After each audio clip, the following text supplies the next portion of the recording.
Avez-vous des questions? Je vous en prie, monsieur.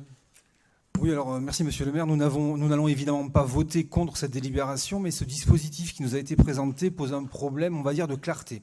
En gros, il y a deux axes. Donc si on veut d'un côté pallier des carences alimentaires qui ont été constatées par des professionnels et améliorer la santé des enfants, alors dans ce cas-là, 1 ou 2 petits déjeuners par semaine, 7 ou 14 semaines sur l'année scolaire, qui en compte 36, ça c'est déjà pas mal, mais c'est insuffisant.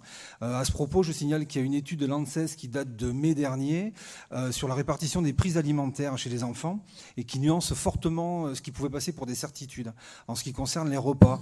Et ce repas-là en particulier, selon l'ANSES, l'absence de petit déjeuner ne doit pas conduire à une compensation systématique, ça peut paraître étonnant, et elle doit avant tout alerter sur des conditions de vie générales de l'enfant qui peuvent être à l'origine de problèmes de santé, par exemple de l'obésité. Bon bref, quoi qu'il en soit, dans le cas où on décide de prendre en charge les petits déjeuners, selon nous, il faut un vrai choix budgétaire et pas uniquement la répartition d'une subvention, en concertation avec les partenaires de l'école. Alors peut-être qu'il faudrait une action toute l'année scolaire sur des écoles ciblées, par exemple. On n'a pas d'idée arrêtée en la matière, ça doit se discuter et se concerter avec les professionnels concernés.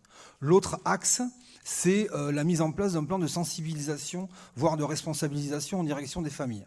Alors dans ce cas-là, ce dispositif ne semble pas adapté, ce qui nous a été présenté, parce que des enfants aussi jeunes ne sont pas prescripteurs, comme par exemple des adolescents et adolescentes peuvent l'être en matière d'écologie. Ce qui fait que nous, on pense qu'il faudrait s'inspirer dans ce cas-là de ce qui se fait à plus grande échelle lors de la semaine du goût et se diriger vers ce type d'action. Il faudrait travailler avec les familles sur un temps qui soit nettement plus conséquent.